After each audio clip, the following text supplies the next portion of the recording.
Ketika mandi hadir. Ketika bisa pakai anduk itu hadir. Jadikan semua kegiatan itu tujuan, bukan sarana mencapai tujuan. Saksikan saya. Suatu saat kalian bisa menangis itu. Lagi pakai handuk saja saya bisa menangis. Kenapa? Saya pernah menyaksikan orang sulit sekali karena sudah terkena gangguan stroke tangannya, boro-boro pakai anduk, masukkan kancing ke lubang kancingnya saja merupakan sesuatu yang sulit. Dan sekarang kita mewah, memasukkan kancing ke lubang kancing itu luar biasa loh. Betul apa tidak? Tapi disadari? Tidak, karena pikiran kita terus bergerak ke depan. Pakai baju bukan tujuan. Coba pakai baju itu tujuan. Keren. Nah sekarang semua tujuan hidup adalah hidup itu sendiri. Ulangi ya.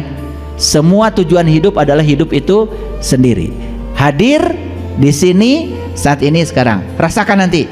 Karena ini adalah kuliah kesadaran, nanti Bapak Ibu akan mengalami peningkatan kesadaran yang luar biasa. Semua akan terlihat menjadi indah. Percaya sama saya.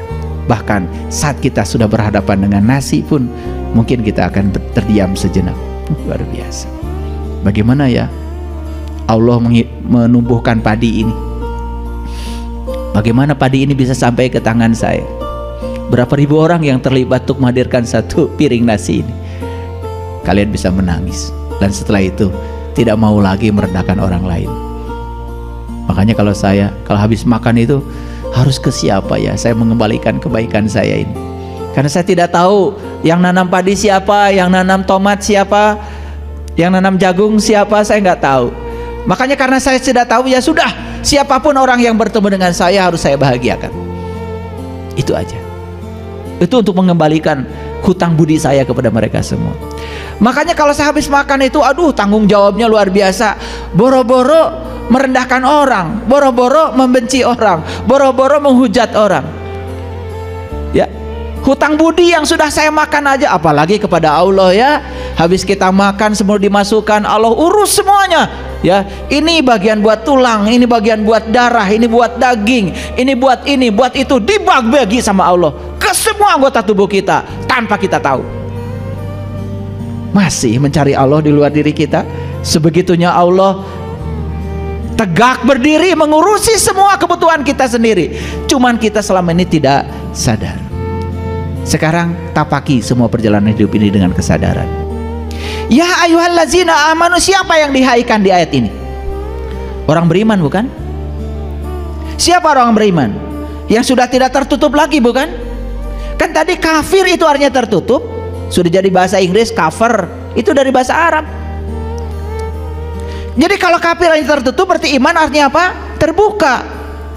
Makanya ciri orang yang beriman itu terbuka. Terbuka rasanya, bisa merasakan penderitaan orang lain. Terbuka otaknya, bisa menerima ilmu dari siapapun.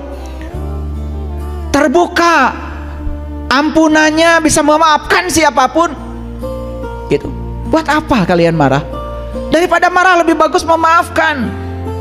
Buat apa menyalahkan? Daripada menyalahkan lebih bagus memahami, pahami.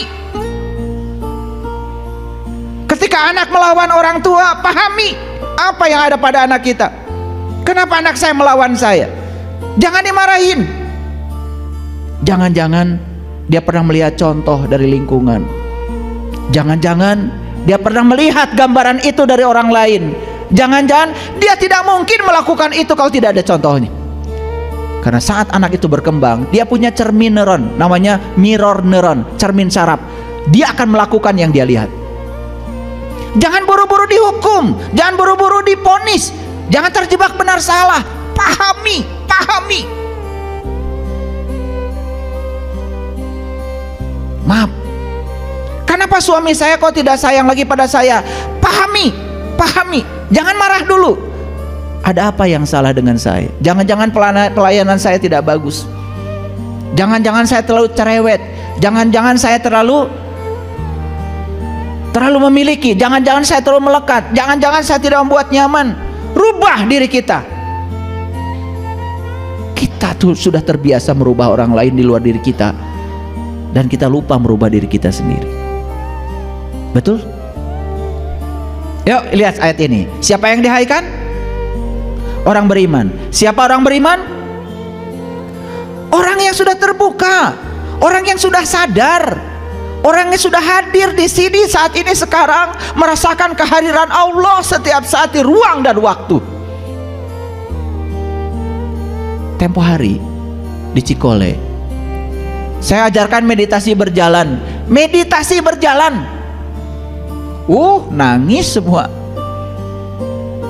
Padahal kalian berjalan tiap hari, betul? Cuman saat berjalan saya bawa ke kesadaran.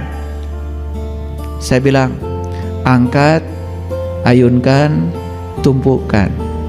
Angkat, ayunkan, tumpukan. Rasakan ketika kamu sedang mengangkat.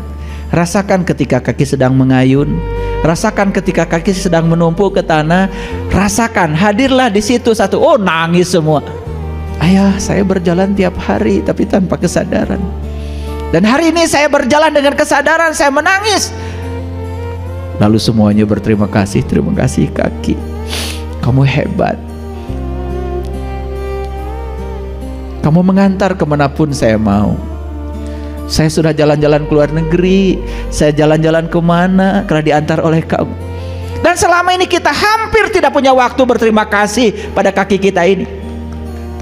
Makanya kakinya pegel-pegel, rematik.